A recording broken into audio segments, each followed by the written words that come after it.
शांति।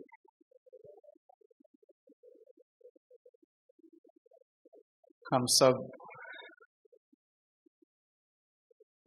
शिव बाबा के बच्चे विश्व भर के लिए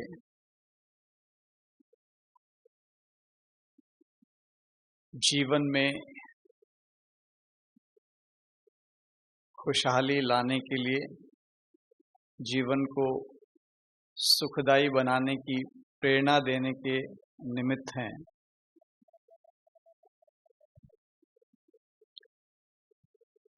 हमारा जीवन महान जीवन है, ये श्रेष्ठ जीवन है और इस स्वमान में रहना ये हमारे लिए बहुत ही आवश्यक है,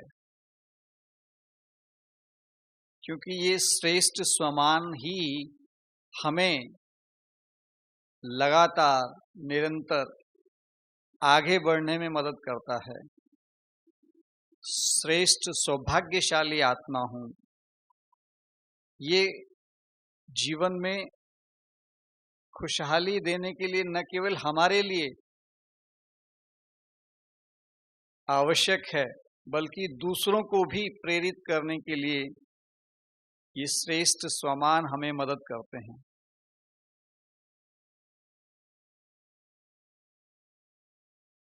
हालांकि आज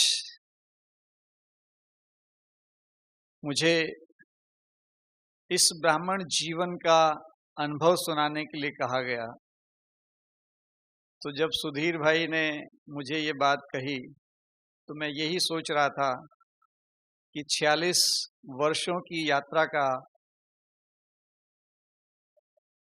वर्णन मात्र 25-26 मिनट में करना कितना मुश्किल काम है, क्योंकि किसी विषय वस्तु पर बात करनी हो तो उसके मुख्य बिंदुओं पर प्रकाश डाल करके विषय को स्पष्ट करना संभव है, लेकिन इतनी लंबी यात्रा को इतने थोड़े समय में समाहित करना बहुत मुश्किल है।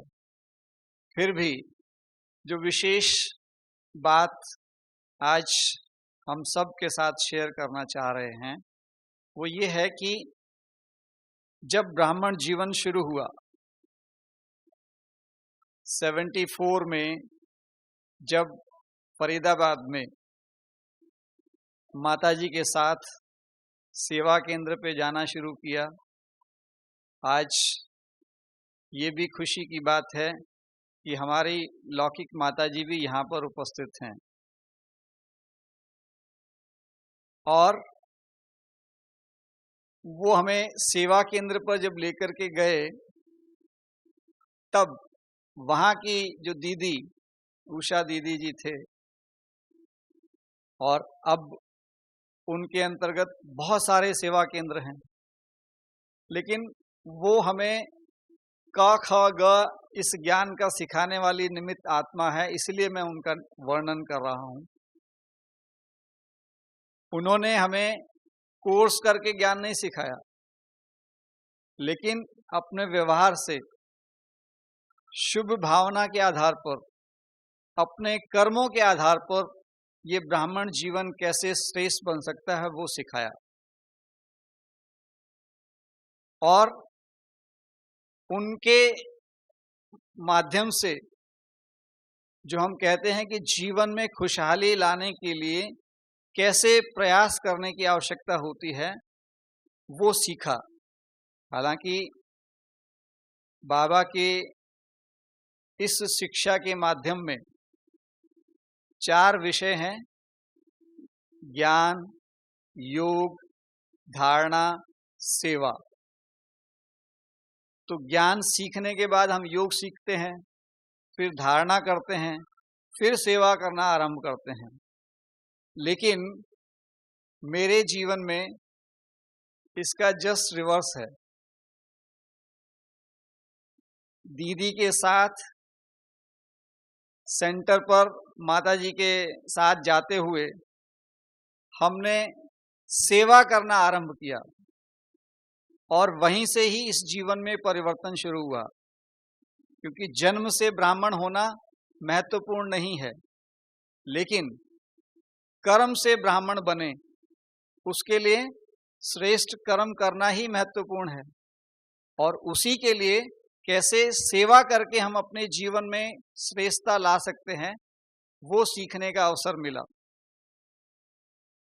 और ये भी मेरे लिए सौभाग्य की बात है कि इस ब्राह्मण जीवन की शुरुआत से लेकर जिन महान आत्माओं ने बाबा और मम्मा से डायरेक्ट पालना ली हुई थी, उनके माध्यम से ही मुझे आगे बढ़ने का, सीखने का मौका मिला। फरीदाबाद सेवा केंद्र खोलने के निमित्त भी जो आत्मा बनी थी, वो भी बाबा के समय के कुमार भाई थे, विश्वनाथ जी। उन्होंने हमें जो इस जीवन को आगे बढ़ाने का तरीका सिखाया, उसमें यही था, सीखो, करो और आगे बढ़ो। उनका कुमारों के लिए एक सूत्र था। कुमार माना सेवा केंद्र की सेवा का कोई भी काम ऐसा ना हो जो तुम कहो मैं नहीं कर सकता हूं, मुझे नहीं आता है। और इसीलिए हमें वो नई नई चीजें सिखाते रहते थे। अब छोटी सी उम्र में स्कूल में जाते समय जो सेंटर से सीख करके जाते थे उसका चिंतन चलता था, तो स्कूल में जाने के बाद भी कुछ नया करना है तो हर साल हम सब्जेक्ट बदली करते हैं। ड्राइंग सीखा तो पेंट करना, लिखना, board banana, slogans banana. Would craft सीखा तो लकड़ी का काम करना। इस तरह से सब्जेक्ट्स बदलते रहने का अर्थ यही था कि सेवा कर सकेंगे। और सेवा केंद्र पर जो भी सेवा मिले, दीदी ने जो सेवा बताई वो खुशी खुशी से करेंगे तो श्रेष्ठ भाग्य बनेगा।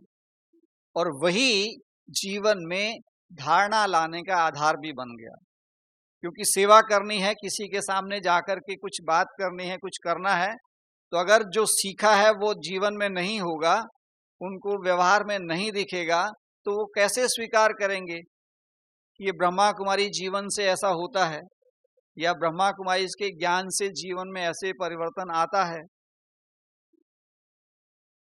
और वो धारणा करने से योग सहजता से सीखते गए। योग का अर्थ क्या है? संबंध को जोड़ना। तो शिव बाबा हमारा पिता है और मैं उसका बच्चा हूं, इतना ही तो याद करना है। तो सहज योग इसीलिए कहते हैं। और इस सहज योग के आधार पर बुद्धि में ज्ञान भी स्पष्ट होता गया, और तब ज्ञान सीखा। लेकिन इस ज्ञान में, इस जीवन में जो महत्वपूर्ण बात है वो है कि स्वमान में रहना और दूसरों को सम्मान देना, सम्मान भावना के साथ जीना, कृतज्ञता का भाव होना। कोई भी व्यक्ति हमारे लिए कुछ भी छोटे से छोटा कार्य भी करता है तो भी हमारे मन में उसके प्रति कृतज्ञता का भाव हो। हालांकि मधुबन में आने का सौभाग्य तो 4 साल के बाद मिला।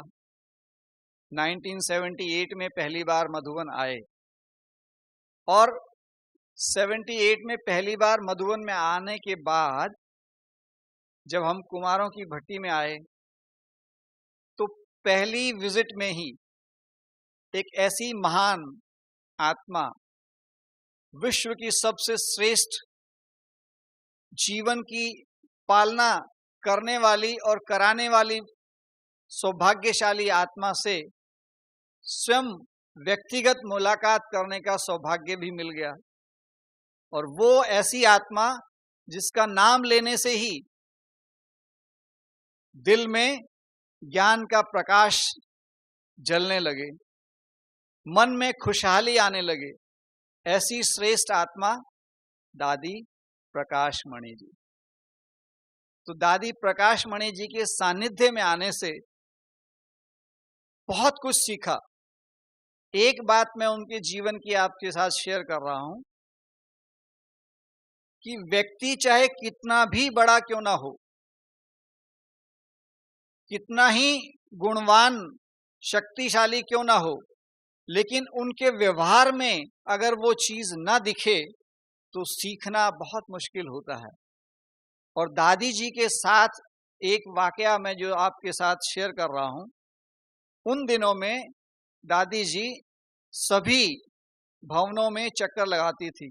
तो जब जिस भवन में हम सेवाधारी के रूप में रुके हुए थे, जिसका नाम एरोप्लेन, तो उसमें एक अलमारी खोल करके दादी जी ने दिखाने के लिए कहा, और वहां कपड़े जिनके भी पड़े थे, तो जो कपड़े ठीक नहीं लग रहे थे तो दादी जी ने एक शब्द के साथ एक सेंटेंस से कहा, घड़ी करके नहीं रख सकते हो।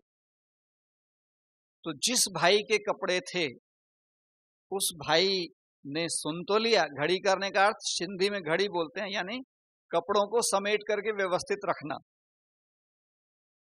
तो भाई ने सुन लिया, उसके बाद उस भाई को बहुत फीलिंग आ गई और उसके कारण वो दूसरों से चर्चा करने लगा। फिर दादी जी को जब पता लगा तो दादी जी ने उस भाई को भी बुलाया और मुझे भी बुलाया, क्योंकि मैं उस समय पे साथ में था कमरे में। तो दादी जी ने पूछा, सुरेश, दादी जी ने जब चक्कर लगाया तब क्या कहा था? तो मैंने दादी को कहा, दादी आपने यही कहा था, घड़ी करके नहीं रख सकते हो कपड़े। तो बोला, मैंने और तो कुछ नहीं कहा ना। मैंने कहा, नहीं दादी। तो देखो इस भाई को कितना फीलिंग आई हुई है।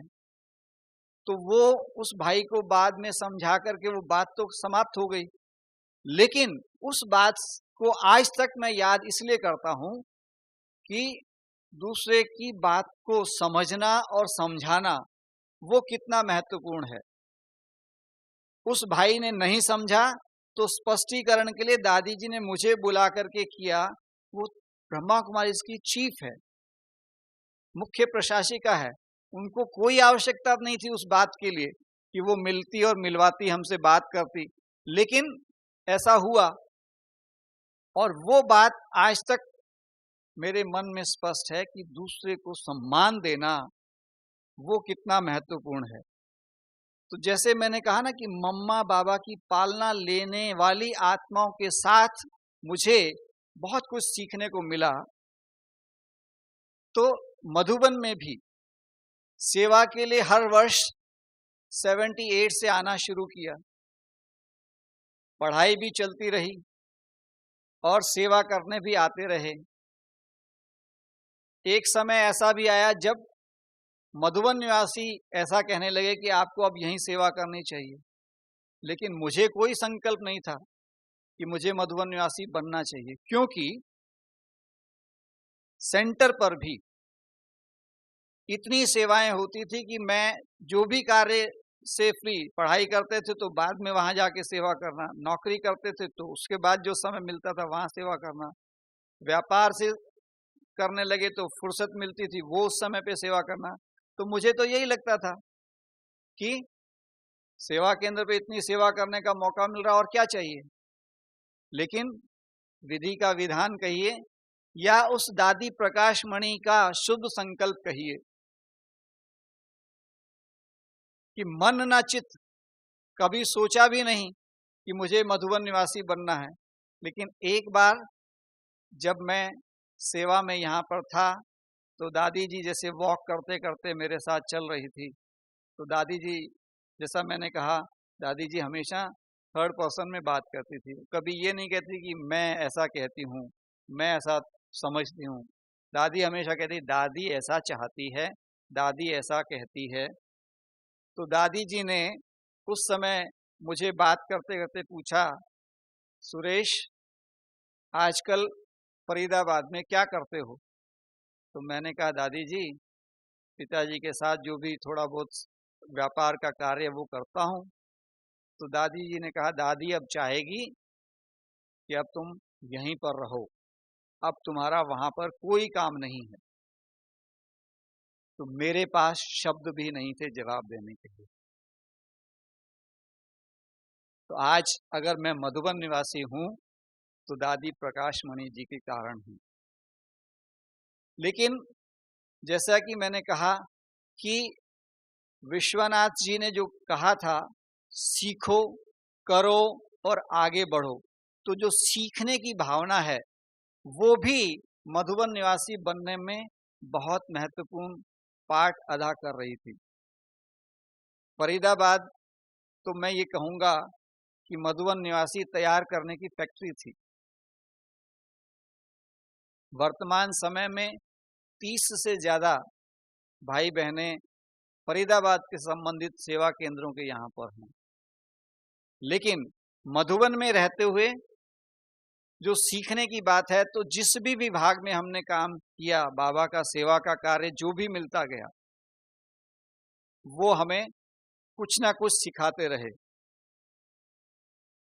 जैसे मुरली विभाग में जमुना प्रसाद भाई जी, उनका जो कार्य करने की शैली है, फॉलो अप प्रॉपरली करना और एक्यूरेटली कार्य करना, तो वो हमें बहुत कुछ सिखाया कि जो भी कार्य है वो पूरा ना हो जाए तब तक शांति से नहीं बैठना चाहिए, उसका पूरा फॉलो अप करना चाहिए।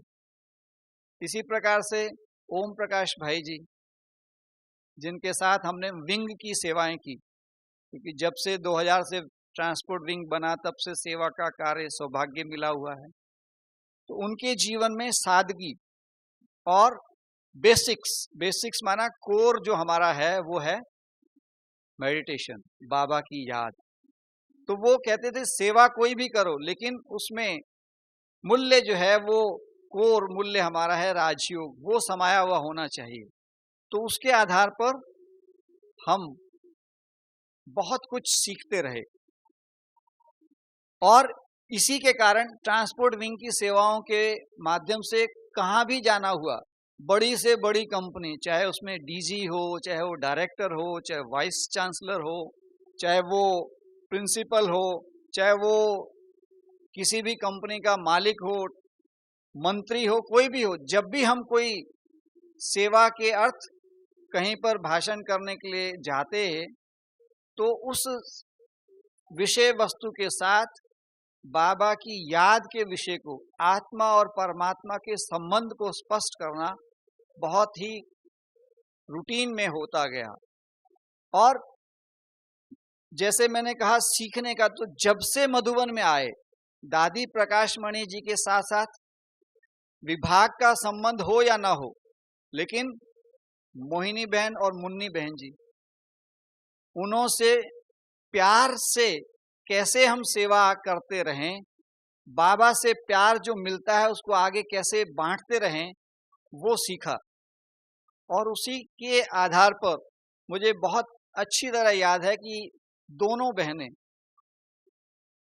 हर कदम पे मुझे कहीं ना कहीं कुछ ना कुछ सीखने की बात अपने प्यार के व्यवहार के साथ सिखाती रही। मैं खुशी के साथ कह सकता हूं कि मुन्नी बहन जी वर्तमान में हैं, वो उनसे मिलना हो मेरे लिए कोई रेस्ट्रिक्शन नहीं है और खुशी खुशी से मिलती है।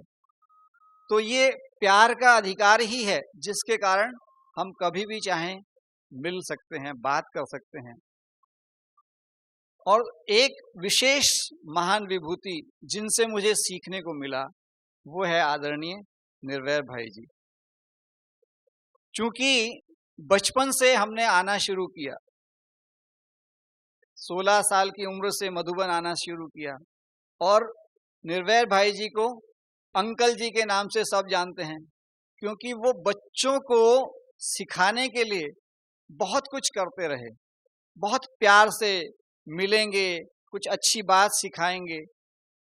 और उसी कारण से हर कदम पे मुझे तो वो पालना मिलती रही। और मैंने जैसे कहा कि बाबा की पालना लिया हुआ व्यक्ति जब मुझे कुछ सिखा रहा हो तो कितना बड़ा सौभाग्य है। उसके आधार पर ही हम जो है इस जीवन को आगे बढ़ाते रहे हैं। आज भी जब भी कोई छोटी या बड़ी बात होती है तो हम उनसे संपर्क कर सकते हैं। तो कहने का अभिप्राय यही है कि जब हम दूसरों को सम्मान देते हैं तो सीखते भी हैं। सीखने की कोई सोर्स नहीं है। आज यंगस्टर्स के लिए एक बहुत सिंपल सी बात मैं कह सकता हूं कि जो बड़े हैं हमारे किसी भी क्षेत्र में, चाहे वो कार्य क्षेत्र में है, चाहे घर परिवार में है, चाहे विद्यालय में है, वो अगर हमें कोई बात सिखाने का प्रयास कर रहे हैं तो हमें सहर्ष स्वीकार करना चाहिए, क्योंकि इसके पीछे लॉजिक है कि जो वो हमें कह रहे हैं वो हमसे ज्यादा अनुभवी हैं, हमसे ज्यादा शिक्षित हैं, हमसे ज्यादा कार्य कर चुके हैं, और सबसे बड़ी बात वो हमारे अंदर वो चीज देख रहे होंगे कि हम भी ये कार्य कर सकते हैं। तो हमें तो वो अवसर मिल रहा है, वो सौभाग्य मिल रहा है कि हम हाँ बोलें तो हमें वो सीखने को मिलेगा। मान लो कि मुझे वो नहीं भी आता है तो वो सिखाएंगे, मुझे तो सिर्फ हाँ ही बोलना है। तो बाबा ने जो हमें श्रीमत भी दी है और मुरली में बाबा बार बार हमें कहता रहता है कि हाँ जी कहना है, हाँ जी का पाठ पक्का करना है, तो सीखते जाएंगे और आगे बढ़ते जाएंगे। और सीखने का आधार ही है मन से स्वीकार करना, क्योंकि बाबा का सेवा का कार्य है। अगर हमने स्वीकार किया तो सौभाग्य बनेगा, न केवल इस जन्म का सौभाग्य बनेगा बल्कि 21 जन्मों का। कोई भी कार्य हो, सिखाने वाले हमको मिल जाएंगे अगर हमारी इच्छा होगी सीखने की और करने की। तो इसीलिए इस ब्राह्मण जीवन का आधार है हाँ जी का पाठ पक्का रखना और सीखने की इच्छा बनाए रखना, और वही हमें खुशी खुशी से आगे बढ़ा रहा है। और इस खुशी के आधार पर हम अपने जीवन में आगे बढ़ते हुए दूसरों को भी आगे बढ़ाने का कार्य कर सकते हैं और कर रहे हैं। अंत में मैं यही कहूँगा कि हमारे जीवन की विशेषता को समझते हुए हम सीखते रहें, सिखाते रहें। 2 शब्द अंत में कहता हूं, खुश रहें आप सदा, मुस्कुराते रहें हर पल। खुश रहें आप सदा, मुस्कुराते रहें हर पल, शिव पिता से योग रहे,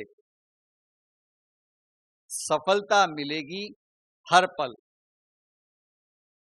सफलता मिलेगी पल पल। ऊंच विचारों की पूंजी से, ऊंच विचारों की पूंजी से श्रेष्ठ बनाएं अपना ये पल, ऊंच विचारों की पूंजी से श्रेष्ठ बनाएं अपना ये पल, राजाई पद मिलेगा हमें, आने वाला है वो स्वर्णिम कल, वो स्वर्णिम कल। ओम शांति।